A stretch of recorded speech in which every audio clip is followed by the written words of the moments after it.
Ouais, c'était l'objectif qu'on s'était fixé après le match face au Red Star. On a fait une bonne semaine avant ce match contre le Paris Atlético, et on a réussi à confirmer cette bonne semaine par un bon résultat à l'extérieur. Donc aujourd'hui, l'état d'esprit du groupe, c'est d'être dans la continuité de ce résultat qu'on a pu avoir à l'extérieur pour le confirmer aussi à domicile. Vous n'avez pas pu enchaîner après du coup directement ce match de Martigues qui était repoussé. C'est la deuxième fois finalement après que ça arrive entre la fin décembre et là. C'est compliqué justement d'enchaîner, surtout dans cette période-là où on a envie d'enchaîner les matchs. C'est compliqué de retrouver un petit rythme à cause de ces reports. Ouais, après on le sait, hein, c'est une période où c'est un peu compliqué pour tout le monde par rapport à ce qui peut se passer ces derniers temps, que ça soit par rapport aux conditions météo et aussi par rapport aux différentes grèves qu'il y a pu y avoir. On a décidé de reporter ce match parce que Martigues pouvait pas se déplacer. Maintenant, ça nous a permis nous aussi d'avoir une semaine supplémentaire pour préparer ce match. Les garçons, pendant cette semaine d'entraînement, ont eu un super état d'esprit. Même s'il n'y avait pas de match, on a su travailler avec un bon état d'esprit pour justement préparer ce match au mieux. Tu attends à quel type de match, Nenad? C'est quoi comme adversaire Martigues qui vous avez battu au match aller? Vous entamez donc la phase retour. Qu'est-ce que vous avez retenu de celui-là? Et que vous mettez en corrélation avec vos progrès aussi depuis? C'est une équipe qui n'a pas perdu depuis la première journée. Donc sa série a commencé contre nous. J'espère qu'on sera en capacité de mettre à terme cette série, nous dès demain. Mais c'est une équipe qui est surprenante. Je pense que c'est une équipe qui est dans la continuité de ce qu'elle a pu réaliser l'année dernière. Nous, aujourd'hui, l'idée, c'est de se mettre aucune pression. C'est d'être dans la continuité de ce qu'on a pu faire contre Paris Atlético, avec le même état d'esprit, avec la même volonté de travailler ensemble, avec des références communes pour justement mettre en difficulté cette équipe, parce que elle a des qualités, elle a beaucoup de qualités, elle a quelques failles aussi, et ça sera à nous de pouvoir en profiter demain.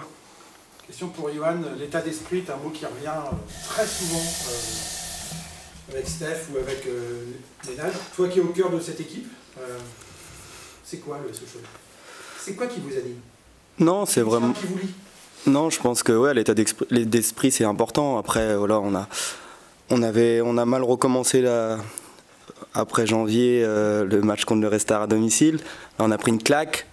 Mais non, on a bien travaillé toute la semaine, et on sait que voilà, c'est un match, ça se gagne à 11, 16, les remplaçants, le staff.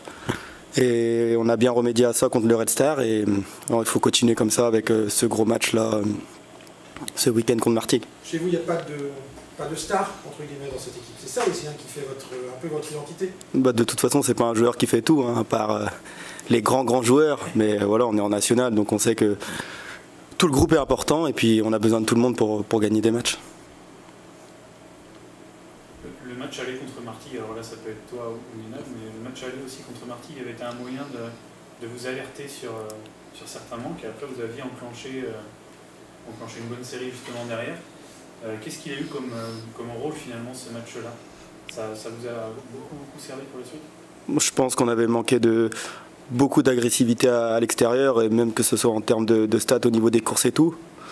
Et voilà, on a travaillé là-dessus, et puis c'était à nous aussi les joueurs de se remettre en question. Voilà, on avait fait un non-match là-bas, et derrière bah, ça a quand même porté ses fruits, parce qu'on a eu quand même 8-9 matchs sans défaite. C'est ça.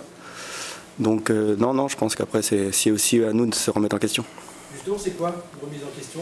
On se réunit dans le vestiaire, on laisse les coachs en dehors, on s'engueule, comment vous avez fait? Non, pas forcément. Se dire les choses, c'est pas tout à fait pareil.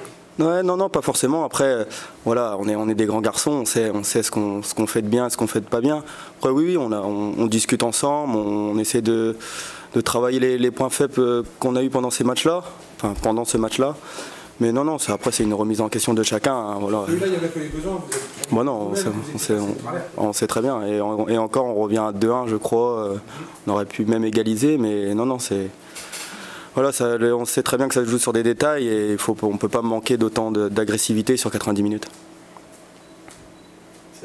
Tu joues un rôle aussi là-dedans. Alors déjà, depuis que tu portes le brassard, ça fait maintenant une dizaine de journées quasiment que tu portes le brassard.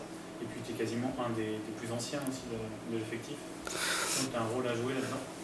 Un rôle, je sais pas, oui, forcément un peu, mais non, moi je veux que tout le monde se sente bien, tout le monde prenne du plaisir à jouer et que le plus important c'est de gagner des matchs. Voilà, c'est comme ça qu'un groupe aussi vit bien. Forcément, quand tu gagnes des matchs et que tu es comme on est là 5-6e ou quand tu es dernier du classement, c'est pas pareil. Donc non, après c'est à nous de continuer comme on fait là et puis en espérant aller le plus haut possible. Comment tu appréhendes ce rôle de capitaine tu l'avais déjà un peu eu la saison dernière si je ne me trompe pas. Cette année tu l'es de façon un peu plus permanente. Bon, moi je suis pas trop un garçon qui parle et tout, voilà, c'est plus sur le terrain, plus on va dire un leader technique. Mais non, je le prends franchement comme si je l'avais pas. Moi ça me change pas grand chose de manière comment je suis dans le groupe ou d'avoir le brassard ou pas, pour moi c'est pareil. C'est une forme de reconnaissance malgré tout de ton jeu, de ta posture aussi, de ta place en tout cas dans l'effectif. Ouais, ça montre une confiance du coach, donc j'essaye de lui la rendre sur le terrain. Comment tu vois aussi ton placement qui n'a pas forcément beaucoup évolué, mais là tu te retrouves un peu plus derrière l'attaquant? C'est le poste que tu préfères? Ouais, c'est le poste que je préfère. Après, voilà, moi je peux dézonner, je peux aller chercher les ballons. Voilà, on est assez libre dans notre milieu à 3, donc ouais, au final des fois je me retrouve 6, des fois 8, des fois 10. Tant que je joue au foot, moi c'est le principal. C'est Tom Renaud qui dézone ouais, il est. Sur le but là. C'est ça, ouais, il fait une belle action. Il vous ressemble aussi ce but-là, prise d'initiative, plaisir. J'imagine quand il tente ça, Tom, il se sent dans une. Enfin, je sais pas, je sais même pas comment il se sent sur cette section-là, mais est-ce que ça vous ressemble pas un peu ce but qui est marqué à l'extérieur? Bah si, on a des joueurs de talent, on sait qu'il y a des joueurs qui peuvent faire la différence sur des dribbles, sur des choses comme ça. Après, je pense aussi un but comme ça, c'est une marque de confiance aussi. On sent un groupe, un joueur en confiance et forcément, après voilà, ça nous fait du bien, ça nous permet de mener à 0. Donc, ouais. Mais Nat, tu es sur le banc, tu le vois partir, Tom, là, du milieu de terrain, tu te dis quoi? Il va la donner, il va y aller, qu'est-ce qu'il fait? Au moment où il prend le ballon et qu'il décide de casser, de prendre l'espace, balle au pied, je me dis, par rapport à la situation qu'il y a face à lui, je me dis qu'il va aller au bout. Maintenant, bien sûr qu'on ne s'imagine pas qu'il marque un but comme il a pu le faire, mais par rapport à la situation qu'il y a eu face à lui, il n'avait pas forcément d'autre solution que tenter, entre guillemets, les dribbles les uns après les autres et se retrouver face au but pour avoir le geste juste. Donc c'est sûr que c'est un but pour moi exceptionnel. Donc ces situations-là, elles ne se travaillent pas forcément, ce que vous dites, c'est la lecture. Non, oui, voilà. Aujourd'hui, nous, on a un milieu de terrain qui est créatif, que ça soit Yo, que ça soit Milan, que ça soit Tom. Ils sont capables de faire beaucoup de choses avec et sans ballon. Donc nous, le staff, on essaie de les mettre dans les meilleures conditions pour qu'ils puissent s'exprimer au mieux. Et à ce moment-là, Tom, bien sûr que ce qu'il a pu réaliser, c'est vrai que c'est un but venu entre guillemets d'ailleurs. Hein. Il s'est fait chambrer. Un peu. Il a payé. Non, même pas. Même pas. Rien du tout. Il n'a pas le droit, là, c'est sûr. Non, mais ça montre effectivement, tu disais, Yoann, vous êtes néanmoins en confiance quand même. On sent que vous êtes une équipe qui a trouvé un peu son ADN, un peu son identité. C'est un peu ce que vous renvoyez. Ouais. Bah après, comme je l'ai dit tout à l'heure, il y a eu les 8 matchs sans défaite. Ouais. 8 matchs. Ouais, c'est une vraie série, ça.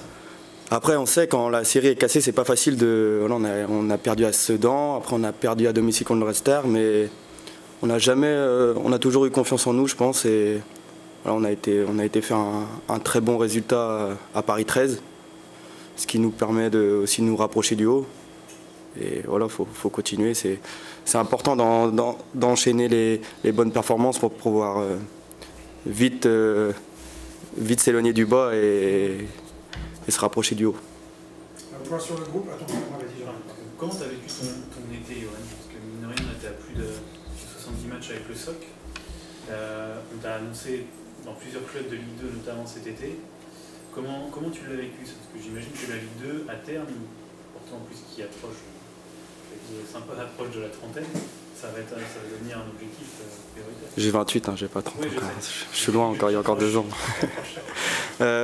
Non, après ça, c'était des on-dit, hein. Il y a eu beaucoup de on-dit. Moi, franchement, il n'y a pas eu de choses concrètes, donc voilà, les gens aiment bien parler. Après, moi, je les laisse parler, hein. C'est pas trop mon problème, ça. Ouais, pour toi, tu étais ici, tu n'as pas eu vraiment d'opportunité d'aller au-dessus. Non. Le retour de Stéphane aussi, il a joué peut-être?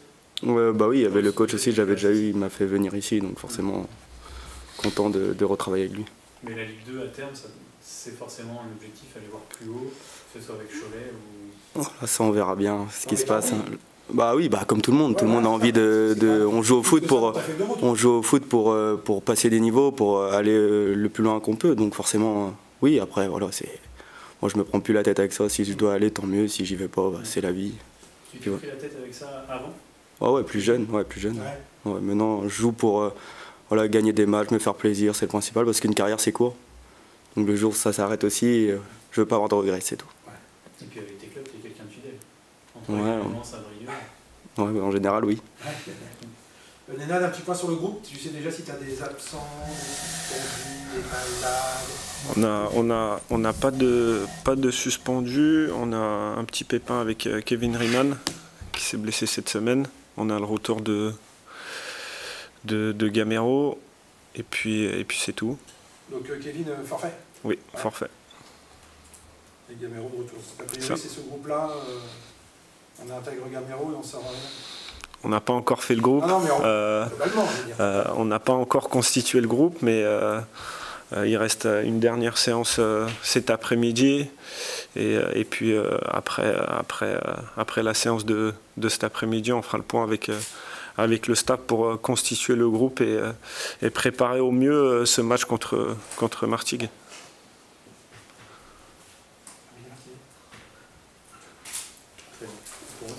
Impeccable. Merci beaucoup. Merci.